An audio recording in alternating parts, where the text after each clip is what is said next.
Relationship marketing and selling 15তম সেশনের তৃতীয় পর্বে স্বাগত জানাচ্ছি। আজকের বিষয় হচ্ছে নতুন কাস্টমার তৈরির জন্য রিলেশনশিপ মার্কেটিং। চলুন সেশনটি শুরু করি। ইনস্টিটিউট অফ লার্নিং অ্যান্ড ডেভেলপমেন্টে আপনাকে স্বাগতম। আপনার দক্ষতার যাত্রাকে ত্বরান্বিত করুন আইএলডির সাথে। নিয়মিত ট্রেনিং পেতে আইএলডির ইউটিউব চ্যানেল সাবস্ক্রাইব করুন, শেয়ার করুন। বড় হতে পারেন আপনি যদি প্রতিযোগী কোম্পানির থেকে বড় হন, কম্পিটিটরদের থেকে বড় হন, অথবা প্রতিযোগী কোম্পানির চেয়ে ভালো হতে পারেন, অথবা প্রতিযোগী কোম্পানির চেয়ে দ্রুত হতে পারেন, প্রতিযোগী কোম্পানির চেয়ে সস্তা হতে পারেন। এটা হলো কি? এটা হলো সফল প্রতিযোগিতা। তা আপনি কিভাবে আসলে কম্পিটিটরদের সাথে কাজ করবেন, অথবা আপনার কোন অবজেক্টিভ নিয়ে কাজ করবেন কম্পিটিটরদের সাথে, সেটা এখানে আমরা ব্যাখ্যা করার চেষ্টা করতেছি। আপনি যদি প্রতিযোগী কম্পিটিটরদের থেকে বড় কোম্পানি হতে পারেন, সেটা আপনার আপনার গোল থাকতে পারে, অথবা তাদের যে অ্যাক্টিভিটি, কম্পিটিটরদের যে অ্যাক্টিভিটি, তার চেয়ে ভালো অ্যাক্টিভিটি আপনি করতে পারেন, সেটাও আপনার একটা অবজেক্টিভ হতে হবে, যেন আমি সকল কম্পিটিটর থেকে বেটার অ্যাক্টিভিটি করব। তারপর হলো তাদের চেয়ে আপনি দ্রুত সার্ভিস দিতে পারেন, এবং তাদের চেয়ে আপনি আরও সস্তায় প্রোডাক্ট অফার করতে পারেন। ওকে, এই ধরনের বিভিন্ন অবজেক্টিভ নিয়ে আসলে আপনি কম্পিটিটরদের সাথে আপনি কাজ করতে পারেন, অথবা আপনি স্ট্র্যাটেজি মেক করতে পারেন। এখন সফল প্রতিযোগিতা আপনার সেটা হয়তো হবে নির্ভরযোগ্য। কীরকম নির্ভরযোগ্য সেটা আবারও বলছি, সেটা হবে এরকম যে প্রতিযোগী কোম্পানির চেয়ে নির্ভরযোগ্য হতে হবে, নির্ভরযোগ্য হতে পারেন প্রতিযোগী কম্পিটিটরদের থেকে, প্রতিযোগী কোম্পানির চেয়ে আরও সম্মানিত হতে পারেন, এবং কাস্টমাররা আপনার প্রোডাক্ট বা সার্ভিস পেতে আগ্রহী হবেন।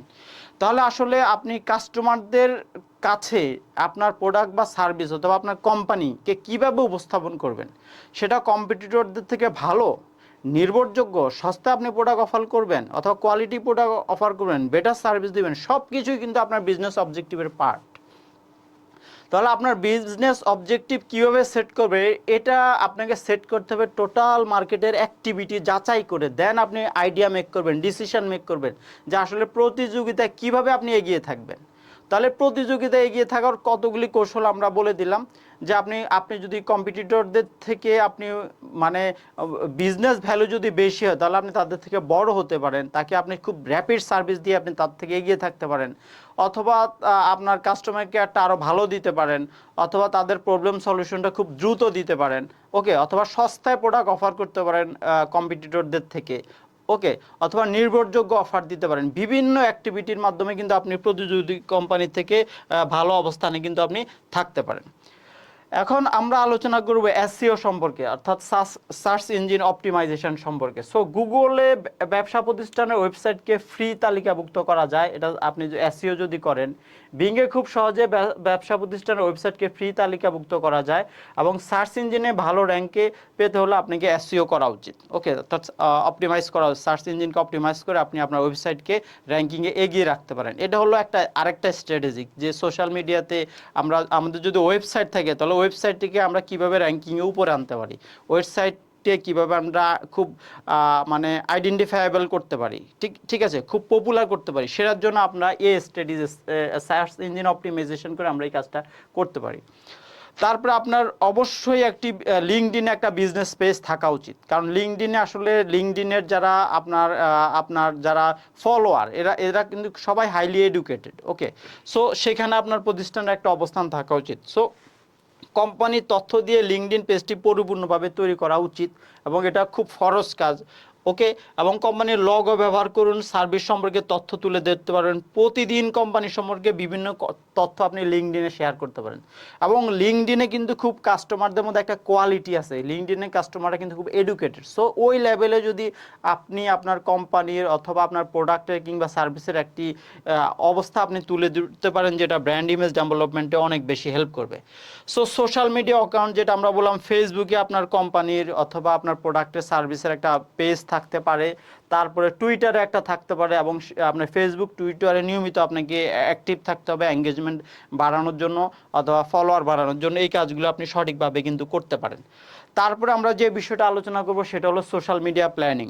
সোশ্যাল মিডিয়া অবশ্যই মানে সোশ্যাল মিডিয়ার জন্য কমপ্লিট একটা প্ল্যানিং জরুরি।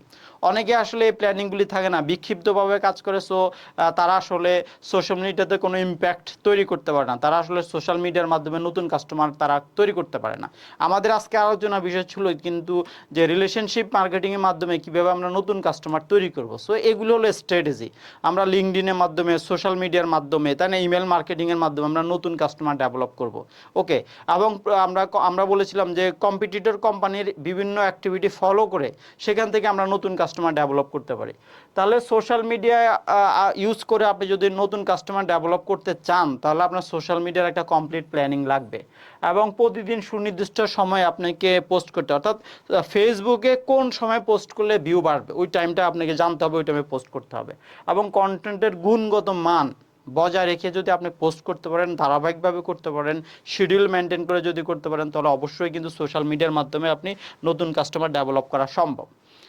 এখন সোশ্যাল মিডিয়ার কন্টেন্ট, একই ধরনের কন্টেন্ট না করে বিভিন্ন বিষয়ের উপর কন্টেন্ট ডেভেলপ করা, কারণ একই কন্টেন্ট বারবার দিলে অবশ্যই কাস্টমাররা বোরিং হয়ে যাবে। এই জন্য ভিন্ন ভিন্ন কন্টেন্ট, দ্যাটস মিন কন্টেন্ট মার্কেটিংয়ের উপর আপনার কিন্তু যোগ্যতা ও দক্ষতা লাগবে, অবশ্যই সে অভিজ্ঞতা থাকতে হবে, কন্টেন্ট ক্রিয়েটিভ হতে হবে এবং কন্টেন্টগুলি অবশ্যই কাস্টমারদের কাছে গুরুত্বপূর্ণ হতে পারে। তো দ্যাটস ওয়াই আসলে কন্টেন্ট নিয়ে অবশ্যই ভালো কাজের অভিজ্ঞতা থাকা উচিত।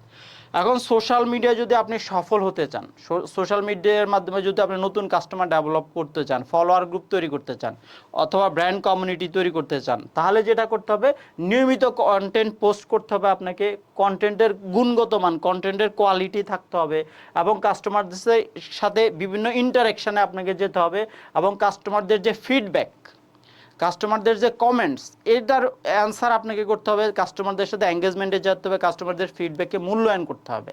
ঠিক আছে, তো এই সার্বিক বিষয়গুলি নিয়ে অবশ্যই আপনার সোশ্যাল মিডিয়া প্ল্যানিং থাকা উচিত এবং এই কাজগুলি যদি সঠিকভাবে করতে পারেন তাহলে অবশ্যই আপনার নিউ কাস্টমার ডেভেলপমেন্ট হবে। তাহলে এভাবে কিন্তু আপনি সোশ্যাল মিডিয়াতে অবশ্যই আপনি সফল হতে পারেন। সোশ্যাল মিডিয়ার সফলতা অবশ্যই জরুরি, কারণ এই যুগটা হলো আসলে সোশ্যাল মিডিয়ার যুগ, ডিজিটালাইজেশনের যুগ। তাহলে সোশ্যাল মিডিয়ার সকল ধরনের অপরচুনিটি আমরা যদি সঠিকভাবে কাজে লাগাইতে পারি তাহলে রিলেশনশিপ মার্কেটিং করে অবশ্যই আমরা নতুন কাস্টমার ডেভেলপ করতে পারবো এবং নতুন কাস্টমার আমাদের প্রোডাক্ট কিনবে, আমাদের সার্ভিস কিনবে, আমাদের ব্র্যান্ড কিনবে। সো নতুন কাস্টমার আমাদেরকে বিজনেসের গ্রোথ এনশিওর করবে, আমরা অবশ্যই বিজনেস করে সফল হব।